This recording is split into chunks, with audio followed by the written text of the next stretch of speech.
Hello mga kabibig! Welcome back sa ating bagong YouTube channel. Ito ang pinakamaingay na YouTuber sa balat ng YouTube. Ako si Kabibig Maglabak-labak na ta. O eto na kabibig ang ating pag-uusapan ngayon. Naku, sobrang saya ni Erwin Tulfo. Tumalon-talon sa saya si Erwin Tulfo kabibig. Kasi bumaliktad daw di umano. Bumaliktad ang 4 sa 18X Marines. Sobrang happy ni Erwin Tulfo kabibig. Nagpapasalamat sa Diyos si Erwin Tulfo at naliwanagan daw ang isipan ng 4 na ex-Marines. Kaya sila bumaliktad. Ang chika-chika Tulfo, binayaran sila ng 20 to 25 million para bumaliktad. Ano yan Tulfo, napahiya ka tuloy? Ito Erwin Tulfo, nagpasalamat sa Diyos matapos bumalik. Bakit ka dapat magpasalamat, Tulfo? Di ba sabi mo, inosente ka?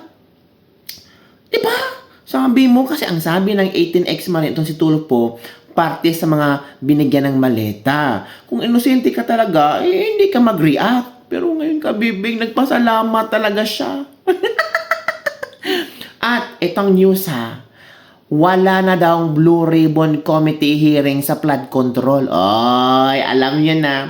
Wala ang Senado. Oo, ibibigay na lang ni Erwin na win gatchalan sa ombudsman. Ay, alam na des. Diba? Alam na des. Kahapon, nag-recant. Ngayon, sinabi nilang wala nang Blue Ribbon Committee hearing sa flood control. Wala na makapapalag kasi si Senator Marcolita pinakulong. Kung sana si Senator Marcolita hindi pinakulong, natural papalag yun. Pero wala nang papalag, itong si Erwin kasali nito sa mga budol-budolero. Kaya huwag kayong magpabudol sa mga Tulfo. Sobrang saya ni Erwin kabibig. Salamat sa Diyos at na liwanagan ang isipan nila. Pero ang chika Erwin, binayaran daw sila. Sabi nga ni Boyeng Rimulya na si speaker daw ang di umano'y nagbayad. Naku, Erwin, napahiya ka tuloy. Yung chika-chika. Grabe yung pasalamat mo, Erwin. Parang hindi pinaringgan ng Panginoon yung pasalamat mo, Erwin. Kasi agad-agad sinagot ni Boyeng na pinagdududahan niya si Martin Romualdez na ang nagbayad para mag-recant itong 4 na brave ko nung 18X Marine. Paano yan? Sinabi din ng isa sa mga kasama ng 18X Marines na meron talagang negosasyon. Meron talagang bayaran. At sinabi ni Boyeng, so hindi makapag-deny.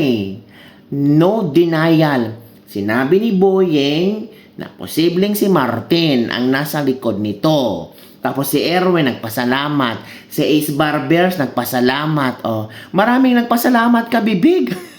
So meaning natakot pala sila sa, sa 18X Marines. Pero ngayon, pasensya na kabibig kasi wala na si, ang gusto na lang ngayon is, sinabi ng 4 na ito itong 4 na ito, sinabi nila na in-scam daw sila ni Marcoleta. Ginawa na naman ng pangit na istorya si Marcoleta. Parang pinamumukha nila siya si Marcoleta, ang utak ng paggawa-gawa ng Maleta Gang. Kasama si Mike Defensor. Sabi parang 4 na ito na in-scam kami ni Marcoleta. Si Marcoleta na daw bahala sa amin, in-scam kami. Tingnan nyo na. Tingnan nyo ang the script. The script is scripting. Tapos si Erwin Tulfo nagpasalamat sa Diyos. Tapos si Boyeng Rimulya sinabing sino ba yan? Si Martin Romualdez.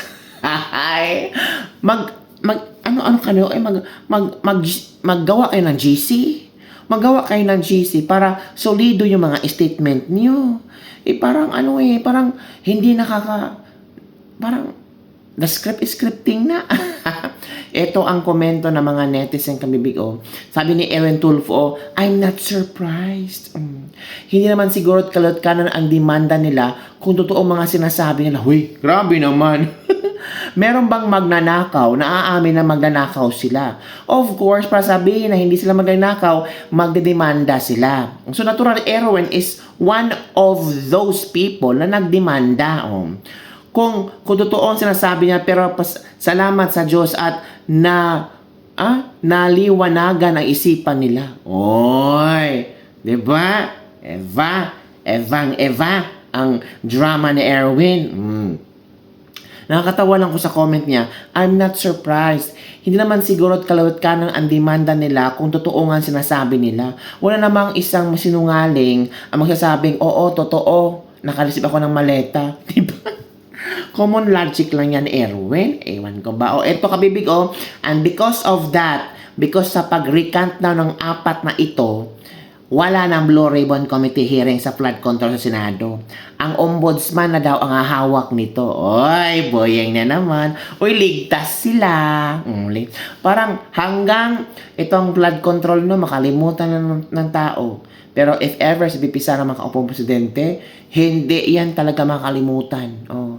Huhukayin talaga yan ni BP Sara. At yung mga dapat mananagot talaga kayo. Oo, managot kayo Dapat lang kasi pera ng taong bayan yung ginamit nyo, ninakaw nyo, nilustay nyo. Tapos itong 4 na di umano'y, ex-marine, sabi pa nilang, ang aming affidavit nagsasabi na walang kinalaman si BBM at Martin. Hala, huy, Erwin, 2 lang ang sinabi nila, hindi ka kasali. So kasali ka pa rin sa nakareceive ng maleta kasi ang pinoprotektahan ng 4 na ito ay si BBM at saka si Martin.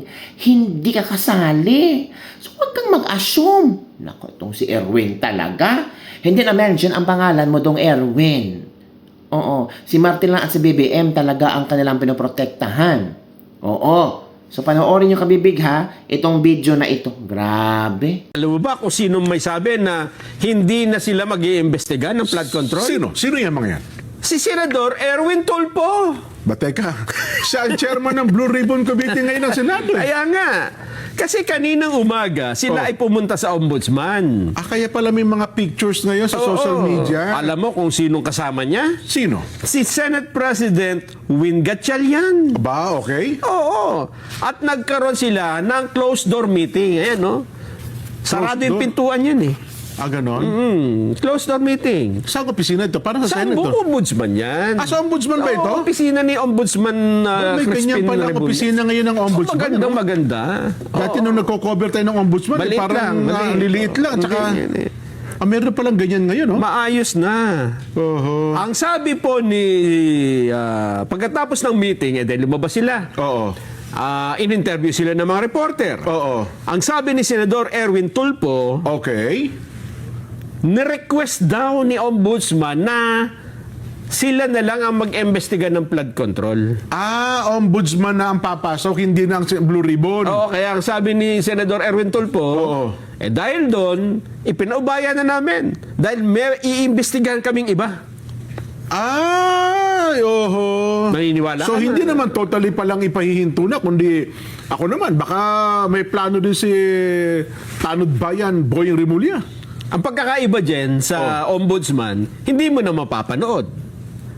Oo nga pala. Hindi mo na masusubaybayan. Yun lang. Oo. Hindi mo na malalaman kung ano pinag-uusapan behind closed door. Di ba? Ba't gagawin na bang closed door ng... Baka naman kasi... Kasi Jen, alam mo ba kung ba't ko nalaman closed door yung gagawin investigasyon? Bakit daw? Kasi aircon ang mga kwarto dyan. Sa ombudsman? Oo. Pag binuksan mo yung pinto, Lalabas ang lamig. lalabas ang lamig. Sayang kuryente. Hindi, alam mo naman si ombudsman ngayon, lagi nakaharap din sa media yan At saka ay gusto din yan, media conscious din yan. Yun nga pagkakaiba. Kasi pag Senado, Senate Blue Ribbon, may tinatanong, may testigo, malalaman mo kung nagsasabi ng totoo o nagtatanong ng hindi tama yung nag-iimbestiga ng iba. Blue Ribbon na o kaya kung sila nililist niya sa iba. Ganon. Yun ang maganda doon. Kasi kasama yung tao. Nako. Nakikita ng tao. So ngayon, ombudsman... Wala na yan. Tahimik na. Hindi na natin alam. Kung may kakasuhan pa o meron pa bang iniimbestigahan, di ba? Baka malay mo na kasi mukhang desidido si Ombudsman Boying Remulla. Kita mo, parang nangingitim sa galit eh. Pakinggan muna natin. Sige, pakinggan natin. Senador. Tito Soto, Rapi, Erwin. Sige. Napag-usapan namin ni Ombudsman na everything that has to do with flood control sila na maghahawak kasi ang dami na rin ongoing tumatakbo na yung mga na-submit na ICI sa kanila, yung mga congressman, yung mga contractors, other government officials, mga kasamahan namin sa Senate and ranking officials, gumugulong na. So, kung baka pakialaman pa namin, mapurnada pa. And we don't want to do that. So, what he was saying, kami nang bahala, maybe we can start looking for other mga cases pag may mga dinila sa amin sa Senate. So will you turn over mga documents kung ganun? Kasi yung BRC right now, bulk of it, at least yung recent, puro flood control yan. Yes, initially nagbigay na ng docs yung BRC dito sa Blue Ribbon sa Ombudsman. Kaya nga, yung gumulong na yung kaso ni former speaker. Sige, mga statements mula sa Blue Ribbon hearing. So yung documents BRC, bibigay niyo na lahat? Well, we'll just have to turn it over. But we'll have to, we'll have to meet with the entire membership para pag-usapan namin yung both the majority and minority members of the Blue Ribbon. Ayun. Nako, di restitution agad dyan. Yun. Singilan ka agad. Restitution agad dyan. Ang akin lang pangamba, Mukhang na definite na yung sagot ni Senador Erwin Tulfo eh. Ang pangamba ko nga lang, hindi na natin malalaman, di ba? Maghihintay na lang tayo kung sinong papailan ng kaso. Di ba? File na ng kaso sa Ombudsman sa Sandigan Bayan. Kasi sa tingin ko, madami pang dapat natanungin eh. Di ba? Tama. Oo, doon pa lang sa mga binulgar na mga pangalan, doon lang sa mga construction, yung mga kumpanya, Yan, yung 15. Yan. 2 lang ang nakasuhan eh, di ba? Ipatawag din si Kirante. Yan, naku, marami matutuklasan yan. Yun nga. Tapos ipatawag na yung legacy. Naku, dami niya matutuklasan doon. Ang problema, paano gagawin nila, di ba? Oo, para kasing, pagka kasi sa Senado, parang katulong mo ang publiko. Totoo. Ibig sabihin, nire-represent ng mga mamamayan. Yung mga senador, di ba? Oo nga. Tsaka pasensya na, doon sa noong nag-iimbestiga ito at dating DOJ Secretary ngayon ay Ombudsman Boying Remulla. Meron siyang mukhang meron na siyang konklusyon, di ba? Konklusyon tsaka biases. Ayun nga. Di ba? So yun na nga, kabibig Altis Chika ngayon. Yun na nga, wala ng Blue Ribbon Committee hearing. Ang gumaan pakiramdam ni Erwin, akala mo safe ka na. Magkano kaya binigyan nila sa 4 na U-turn? Ang sinasabi nila, 20 to 25 million daw di umano ang ibinigay. So, nasilaw sila sa pera kumpara sa kanilang katapangan na ipinakita. Dahil sa nasilaw sila sa pera, nagtatago sila sa kanilang mukha. Hindi na sila pinakita ang kanilang mukha. Huwag kang magsaya, bendalo. Mas mataas pa rin ang 14 kaysa 4. O tama nga kabibig. Mas mataas ang 14 kaysa 4. Kasi yung 4, posibleng, sabi nila na, nasuhulan daw. Kumagat daw sa suhol. Diba? Sabi ni Erwin Tulfo, wala nang iba dyan. Si Martin yan. Diba? Naglaglaga na sila. Sabi ni, Boying Remulla na, para sabihin na wala siyang kasalanan. Mabigat talaga ang kaso ni Martin. Itong pag-recant ng 4, paano na yan? Hindi na mabigat ang kaso ni Martin. 4 versus 14 mas marami pa ang 14, di ba kabibig? So ano kaya ang gagawin ng ombudsman? Hindi na rin, bibigyan ng arrest warrant si Martin kasi may nag-recant. Dahil sa nag-recant, tapos na ang flood control.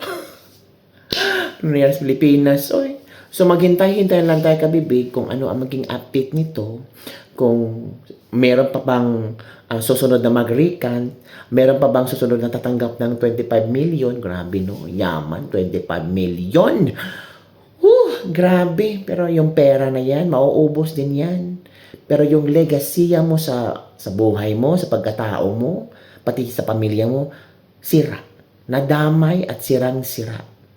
Parang iniisip mo kapakanan ng pamilya mo, pero hindi mo iniisip kung ano ang pakiramdam ng pamilya mo. Kasi yung pera mauubos eh. Pero yung tumatak sa utak ng maraming Pilipino na binayaran ka, nagpabayad ka, at binasura mo yung dignidad mo, hindi yan mawawala. Para yung mancha na kung kahit anong gawin mong tanggalin ang mancha, hindi yan matatanggal. So yun lang kabibig ang ating latest Lebak-Lebak for today. Don't forget to like, subscribe, and share this video. Basta ay sobrang happy ni Erwin. O, tumalon-talon. O, sumigaw-sigaw. Ay, sumisigaw-sigaw. Basta sobrang happy siya. Nagpasalamat sa Diyos. Pero later on, sinumpalpal siya ni Boying Remulian. Hey! Si Martin Romualdez ang kapakanan dyan. So, it's fake pala. It's fake pala yung recant-recant nila. Diba? So, yun lang kabibig ang ating Lebak-Lebak for today. Don't forget to like, subscribe, and share this video. Bye everyone. See you next time.